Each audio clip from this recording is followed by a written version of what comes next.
Hello and welcome to the lesson 7 of the CSS series. We're gonna talk about sizing properties as well as margin and padding properties. Um, well, let's start with the sizing properties. We've been using them for quite some time.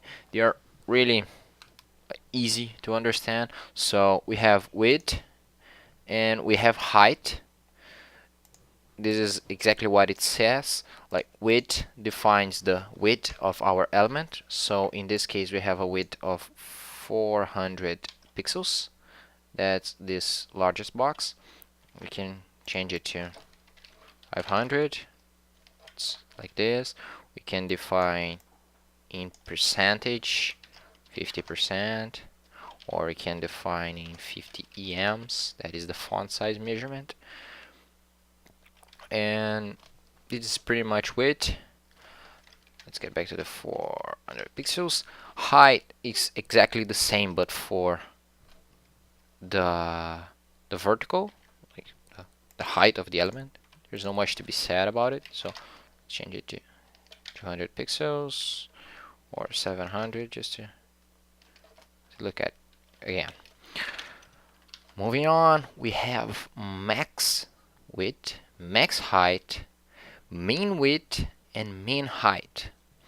Well, what's the difference between those measures, those properties, sorry, and the ones we are using? Well, if we have a responsive and adaptive layout, sometimes we have to define maximum values or minimum values. For example, we are developing a web page that fits a smartphone. But we can't allow the page to be smaller than 300 pixels because there is no way of creating our layout in less than 300 pixels. So we can easily define min width to be 300 pixels because that's the minimum, that's the limit. And still the box is gonna resize, but it's gonna stop resizing when it gets to 300 pixels. Minimum height is the same, and maximum height is the same, but in the opposite. It's not gonna grow more than 400 pixels. Let's see this example.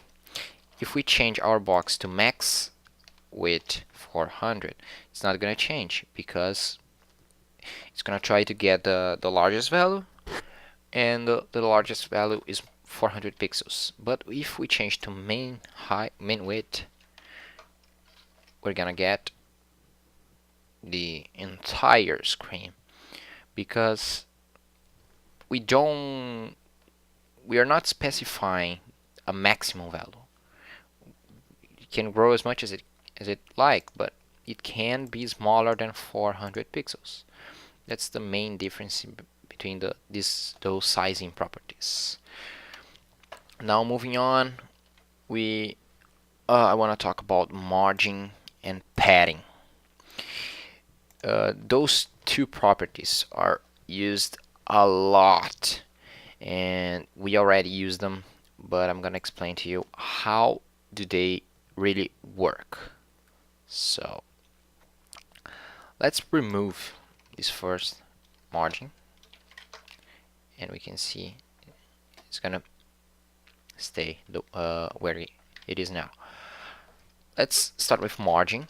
The difference between margin and padding is that the margin adds space outside of the element, so it's gonna move the element to the left, to down, up, depending on where you add the margin. So this we saw this in the past lessons, that we can specify one value, 5 pixels, and it's gonna work for all 4 sides. Let's be more specific. So 25 pixels, but we can also specify multiple values such as 25 and 100. So those are top and bottom, and those are left and right. As you can see, those are the margins that we added. We can use automatic margin, especially in the left or the right, if the element is like a block. So it's gonna automatically position 50% to the left and 50% to the right, and we're gonna align in the center. We can actually use automatic in the height because it usually doesn't understand well what's the limit of the height. And we can of course use negative margins. For example, oh, I forgot to mention the site specific properties. We saw those already as well. So margin left, let's say I want margin to be on to the left 50 pixels. But we can also use negative margins to do the opposite. Instead of margin, we want to drag the box to the left. So it's a negative margin of 50 pixels. Those margins work for all sides, and that's how you specify a margin. You can use margin top to bring the element up like this because it's negative. Well, if you simply add, it's gonna add some margin at the top. And finally, we have the padding property. Padding is a margin that is added inside the element. So what's a margin inside an element? This margin is gonna be included in the width of your element.